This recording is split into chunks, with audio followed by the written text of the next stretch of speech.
thank you for one and all.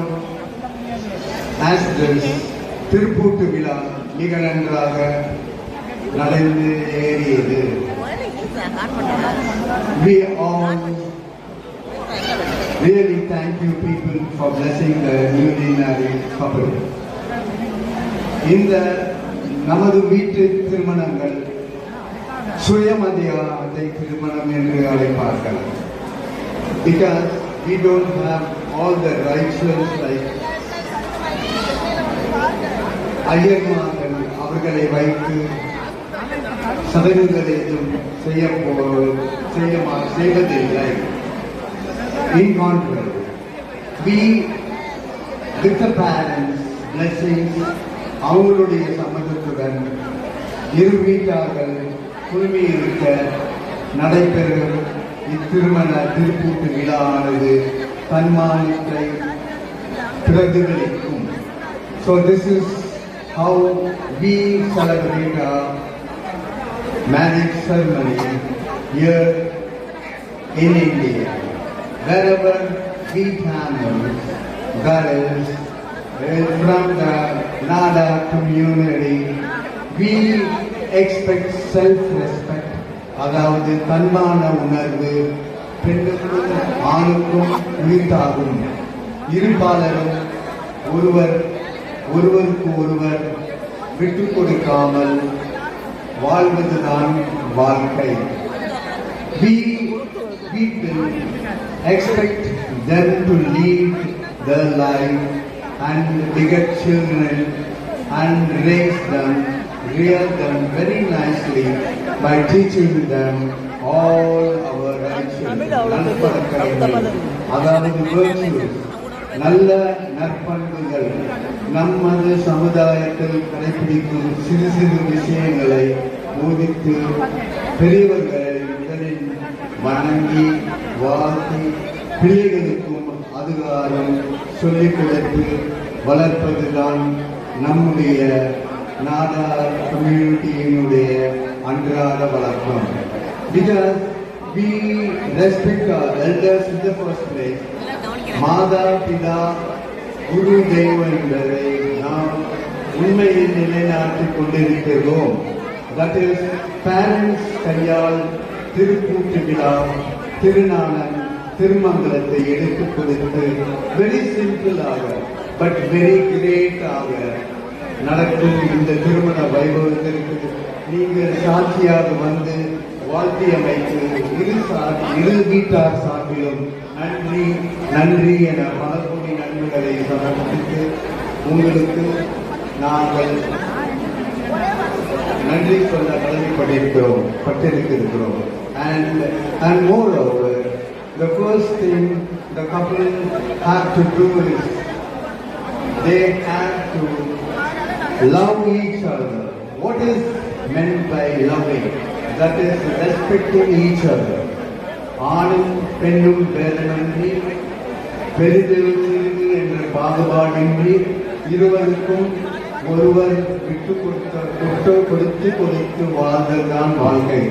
அர்த்தர் நாகேசர் போல் நகமும் சதையுமாக எண்ணமும் செயலாக எண்ணெயும் திரியாக ஒருமித்து வேறு பள்ளங்கள் வாழ்வில் வந்தாலும் விட்டுக் கொடுக்காமல் ஒருவரை விட்டுக் கொடுக்காமல் வாழ்தலே இல்வாழ்க்கையின் இல்லறத்தின் சிறப்பு ஆகும். அதாவது இப்பதான் ஒரு ட்ரெண்ட் ஆயிடுச்சு குட்டி கதை என்றால் it is just a sample.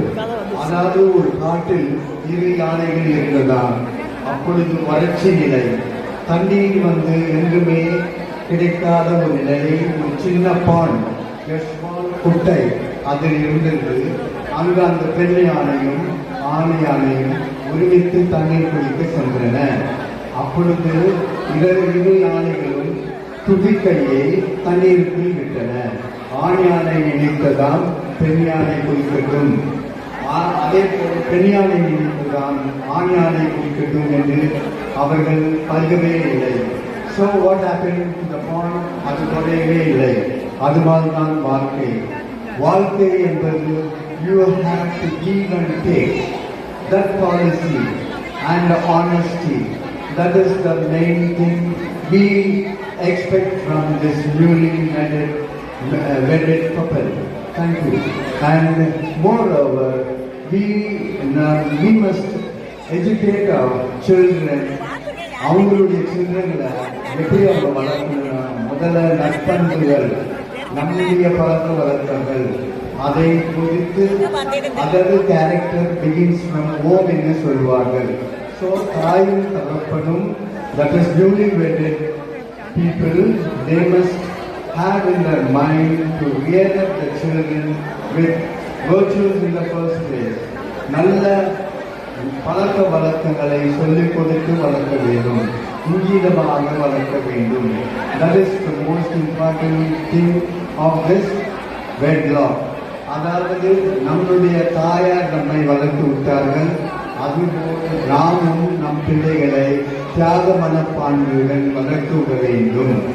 That is, we have to bear all sort of burdens for the sake of our children. அதாவது sacrifice is the seed of life என்பார்கள்.